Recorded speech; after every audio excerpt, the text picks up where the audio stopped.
Good afternoon. We're coming back on the air with new reporting at this hour concerning the death of Pope Francis at 88 years old. The Vatican revealing the Pope died following a cerebral stroke leading to a coma and irreversible heart failure.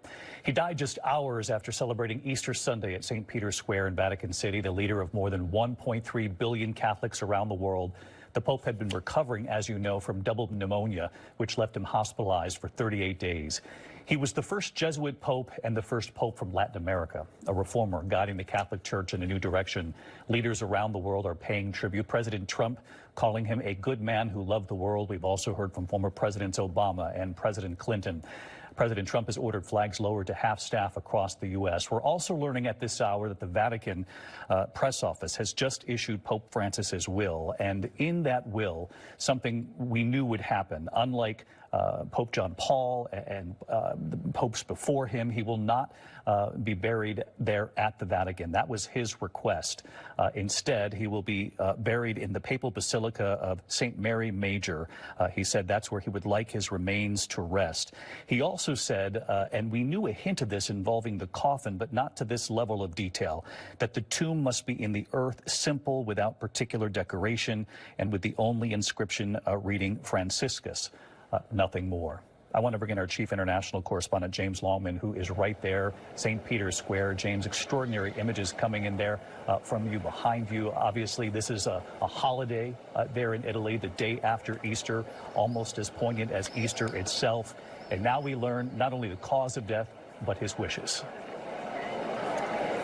Yeah, that's right, David. Extraordinary that Pope Francis died at the holiest time of the year for Catholics. And I think people here, they cannot see past that symbolism. It's an extraordinarily important moment for Catholics.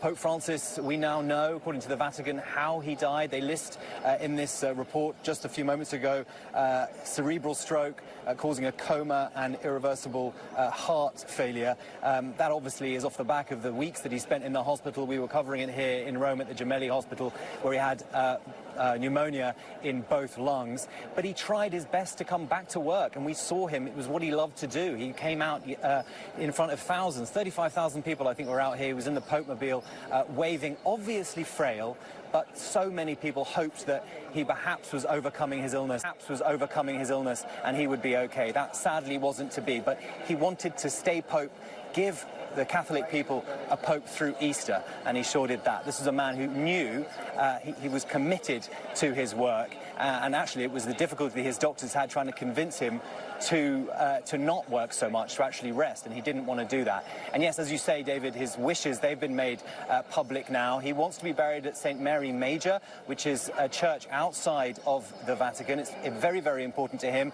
Only 7 other popes have ever been buried there. He made it a tradition to visit every time he was going on a foreign trip, before he went and when he got back. He'd also go there after he came out of the hospital when he was unwell, and also he went there to pray after the pandemic. So Francis was acutely aware of symbolism, and this simple burial, that is what he wants, and that was the man he was. David? And James, if you could, for our viewers here in the States, just describe the scene there in St. Peter's Square behind you tonight. Look, David, it's usually busy. Tonight, I'd say it's very subdued. People are kind of shuffling around. There's a sense that people just want to be here. They want to be here for history. We were speaking to people actually a little earlier here. Many of them not Catholic, just drawn to this place to offer their wishes and their prayers, really, for a man who went beyond Catholicism. He went beyond the Vatican. This is a man who actually was probably largely more popular with non-Catholics than he was even with Catholics. So tonight it's kind of quiet. There was some plain chant earlier on. I don't know if you can hear that behind me. I think we're in for a long night of people just coming here to be still, to feel Pope Francis and to feel his presence, and to give thanks for a man who really was a world leader in the greatest sense. David? You've certainly helped to take us there, James. We see the beautiful nighttime sky has fallen there behind you, about 6 hours ahead of where we are right here in the east, 8:30 there at the Vatican. James, our thanks to you. I want to bring in Father James Martin, ABC News contributor. Father Martin, you were excellent on Good Morning America this morning and all day long, helping us sort of guide us through this and through Pope Francis's wishes. At all surprised by what you've seen spelled out in this will, or is this the Pope Francis that you knew? That's the Pope Francis that I knew and the Pope Francis that the world knew. He wanted to keep things simple. That includes his burial and his entombment. And the fact that he would go to this place where he will now be buried to say a prayer before every trip, to return there after he would come back and say another prayer. And it was the first place he went after he got out of the hospital to pray. And he would often say, when he would meet those of us who were blessed to have met him, to pray for me.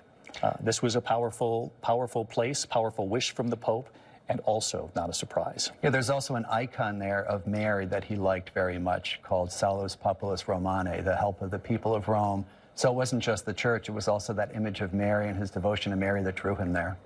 In the end, as you see the people, and James Longman describing so aptly the fact that people are there but they're subdued, they want to just be part of this, and that many of the people gathered there in the square aren't necessarily Catholics, that this was a pope who almost transcended religion for many around the world who were drawn to his compassion for those who are on the periphery, if you will. I think that's absolutely right, and I think people felt comfortable with him, and he also made it an explicit task of his to reach out to people on the margins.